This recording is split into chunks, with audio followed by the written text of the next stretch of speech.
A series of statements from Trump's team that I would like to discuss today. And also about Ukraine's future after the US elections. We will talk about all this with Andrij Dobriansky, expert at Center of US-Ukrainian Relations. Mr. Dobriansky, thank you for joining us. Thank you for having me back on. So, Trump has just said that he wants sanctions against Russia to be lifted after an agreement on Ukraine. How do you assess this statement? This has been something that has been coming out of this administration, and even prior to the election of Donald Trump in 2024, a sentiment from his team, especially people the likes of J.D. Vance, Elbridge Colby, who is now the Deputy Secretary of Defense, establishing that they, in their worldview, see Russia as a potential ally against other adversaries. This is, of course, a counter to established NATO narrative, a counter to previous U.S. Security strategies, and it was very noticeable in the security strategy that was sent out by the Trump administration in late 2025 that they seek a better accord with Russia. Unfortunately, not only does this stand against those previous strategies, but it stands against the common knowledge and the reason that those strategies were put together, which is Russia is not a trustworthy partner, nor is it a good business partner for any country going forward. Trump is reportedly demanding that Zelensky end the war as soon as possible. Is pressure on Ukraine possible? Well, the pressure has been happening since the beginning of this administration. I think we all saw the public pressure in February of 2025 in the White House. We also understood that shortly after that meeting, certain tranches of help and aid to Ukraine were shut off, not just the deliveries of aid, but also sharing specific intelligence with the Ukrainian army. At that point, Ukraine was operating on the territory. Ukraine's armed forces were occupying territory within the Russian Federation. Due to the United States pulling back its support in 2025, Ukraine has had to pull back from those forward-facing, forward operating positions, as well as subsequent stoppages of aid, noticeably twice in the summer of 2025, and then once thereafter in the fall. This change of position has clearly been something that the Trump administration not only foretold in its pre-campaign rhetoric of 2024, but also throughout the year of 2025, they've been very consistent. And then we also know that as of late November 2025, the Secretary of the Army was dispatched to Ukraine with a message that by Thanksgiving Day in the United States, the United States wanted to see a deal signed. That obviously didn't happen, and we have had subsequent deadlines announced by the Trump administration that have come and gone. We will see if this deadline comes and goes, but at this point, it is a bold statement by the Trump administration, much like their other bold statements that they quickly forget afterwards. Why is this victory important for Trump now, before the elections, I mean? Donald Trump has been taking less of a active interest of himself and actively being involved in these negotiations since October of 25. This is when he changed his mind about helping Ukraine by sending Tomahawk missiles. And since that time, he has left it to other people within his administration. Noticeably, he has expanded since that time, not only Steve Witkoff being the special representative, he's added Jared Kushner to that group. And now we have additional personnel, such as, once again, the Secretary of the Army and other personnel added to the negotiating table. Why is President Trump doing this? It's because he is not actively focusing on Ukraine. And so when his representatives like Steve Witkoff and others say that they can get something for him, we can do this for you, Mr. President. We can attain peace in Ukraine, and you can use that on the political stump speech later this year. That's something that he responds to. So I don't really think it's President Trump dictating when this peace process will happen. I think that people like Steve Witkoff and others are telling him that they can achieve peace very quickly. And so he is announcing that this will happen because of what his people have been telling him. So you said that he is not very active, according to he's not very active to this war. So how do you think can he step away from efforts to resolve the problems of this war? I think that's just the case as it is. We know that he has had in-person meetings with President Zelensky, noticeably at Davos just a few weeks ago. He has also had telephone conversations, something that he did in late February by phone with President Zelensky. He has also had conversation with President Putin, which are less announced than the ones with President Zelensky. So that still happens. But in terms of dictating it, in terms of him having meetings in the Situation Room or in the White House about what the next steps are, that is something that he has left to his deputies. And therefore, he will continue to have conversations by phone, but this is not something he is working on every day. This is something he has left for his deputies to do. And can we expect Trump to put pressure on Putin as well? What kind of pressure could that be? Well, there's always pressure that he could put on Putin. The problem is that President Trump, his modus operandi is to put pressure on his allies. He's done that with Canada. He's done that with his other NATO allies, the UK, any country that he can show politically that he is achieving something for the United States. He unfortunately isn't doing that against stronger adversaries. He's doing that against his allies in terms of getting a political victory as soon as possible, to the detriment of our longstanding alliances, especially the way he has abandoned Ukraine. It has been 99% reduction of aid since he came into office, 99% reduction in aid to Ukraine. This is a problem that has been responded to by members of his own party in Congress who have passed legislation at the end of 2025 to increase aid to Ukraine. That has still not been delivered to Ukraine, nor has the Department of Defense testified in front of Congress since that time, as they are required to under the legislation of the National Defense Authorization Authority, to testify in front of Congress and give them a report, give the senators a report about what aid has been given to Ukraine. So this is the real problem here. There's a conflict within the United States government between the Congress and the White House, and we will see what will happen later this year as to whether additional aid can come to Ukraine.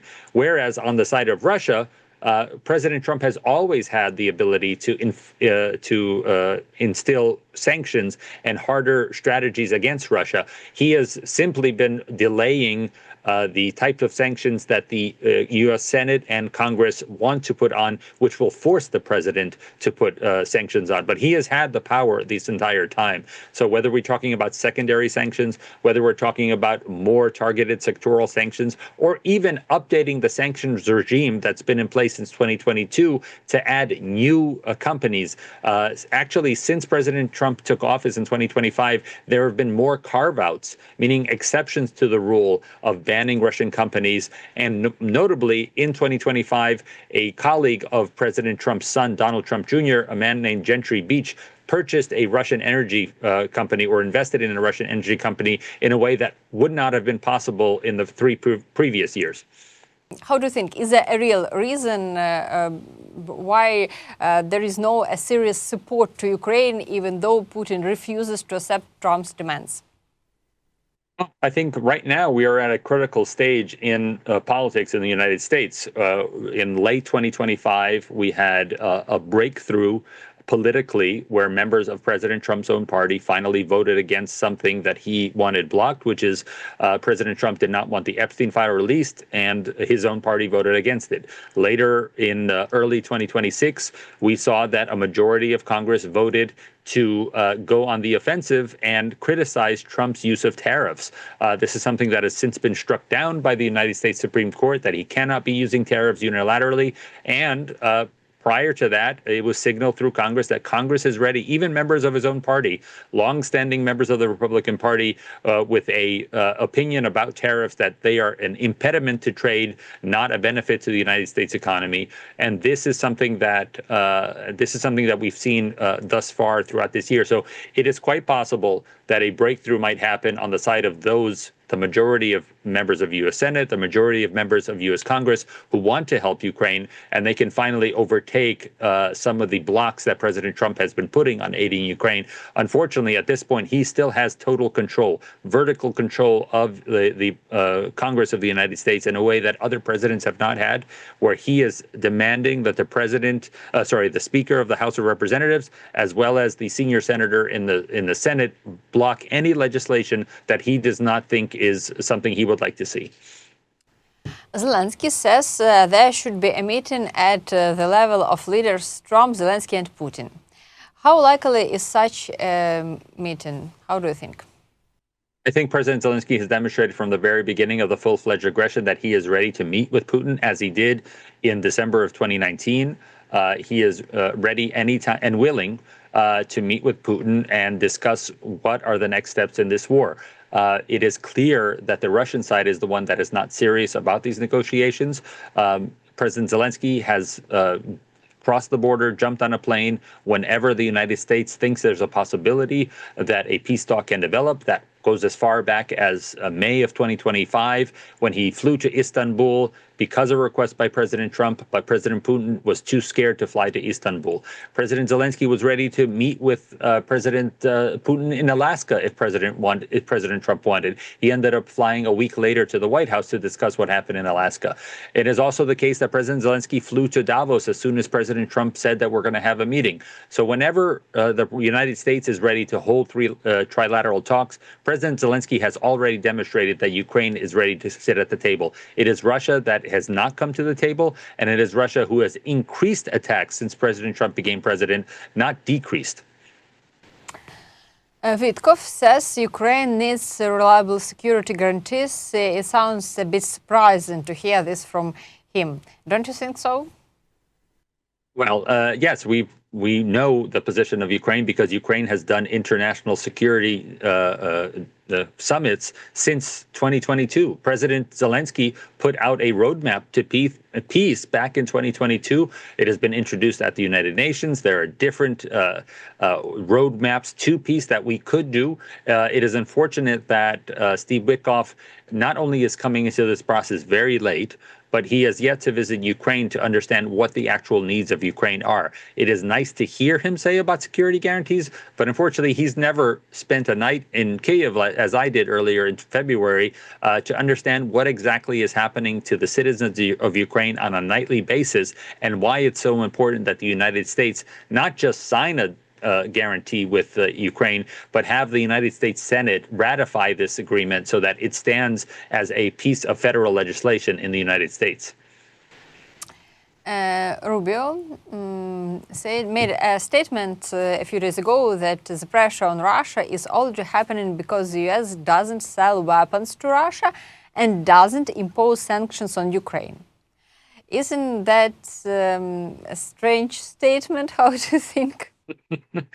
Yes, this administration, as previous administrations, have made a point of condemning those nations that are aiding Russia. And critically, it is China who they've called out. They've called out China in 2026. Notably, the representative of the United States have called out China to the face of the Chinese representatives at the UN Security Council, saying that this war would not be going on this long if China would refuse to sell weapons to Russia, or even propping up the economy of Russia by purchasing gold reserves of Russia as Russia's economy is failing.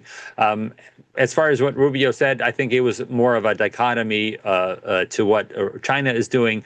It is unfortunate that they are not explaining to the president of the United States that there is no economic trade deal with Russia that could actually benefit the United States. There's nothing of value for the United States that Russia produces. The majority of their economy, as we all understand now, is geared towards war production. And there's nothing that Russia produces in its war capabilities, its military industrial complex, that the United States would want to purchase. So he should actually, Secretary Rubio should direct that comment to President Trump whenever he discusses having future trade deals with Russia. If the Democrats win, what kind of further support and cooperation from the United States can expect Ukraine? Well, right now, as I mentioned, both the Senate and the House of Representatives are being controlled by President Trump directly. He is telling them what they can vote on and what they can't vote on. We are seeing a bit of crack now with some of the Republicans willing to vote alongside Democrats to propose changes to that kind of system. But that would be the biggest change, no matter who gets the majority in 2026, when we have our congressional, every single member of the House is up for re-election, and a third of the United United States Senate is up for election. It is quite possible that the Democrats will win in this election because 30 Republicans have announced that they will not be running.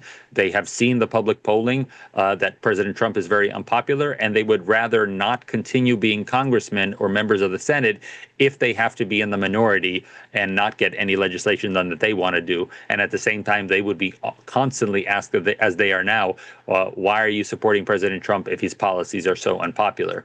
As far as directly how this would affect Ukraine, I think there will be finally the oversight hearings that we have demanded. I think many viewers remember how Senator McCain, during the beginning of the war in 2014, would hold hearings calling in the representatives of the Department of Defense and the State Department and asking them directly, why is the aid that we approved in the United States Senate and House not getting to Ukraine?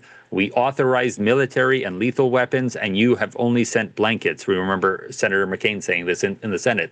So this is the kind of thing that we would see, hopefully, if there was a change in leadership, whether the Republicans stay in charge or the Democrats gain the majority. We know that, since I mentioned 30 members of the Republican Party and over 45 altogether members of the Senate and the House will not be continuing on as senators and congressmen, that there will be some kind of change. And we hope that that change means less of a vertical control of the White House, where they dictate everything that's happening in the Senate and Congress, and more of a people's house, where people who support, representatives and senators who support Ukraine, are able to bring up their legislation. Mr. Dobriansky, thank you for this conversation. I'll ask our viewers, please support us, press the button like under this video, and write in the comments where you're watching us from. It is very important for us to know the geography of our audience. And also I remind you that my guest today was Andrij Dobriansky, expert at the Center for Ukraine-US Relations. Thank you.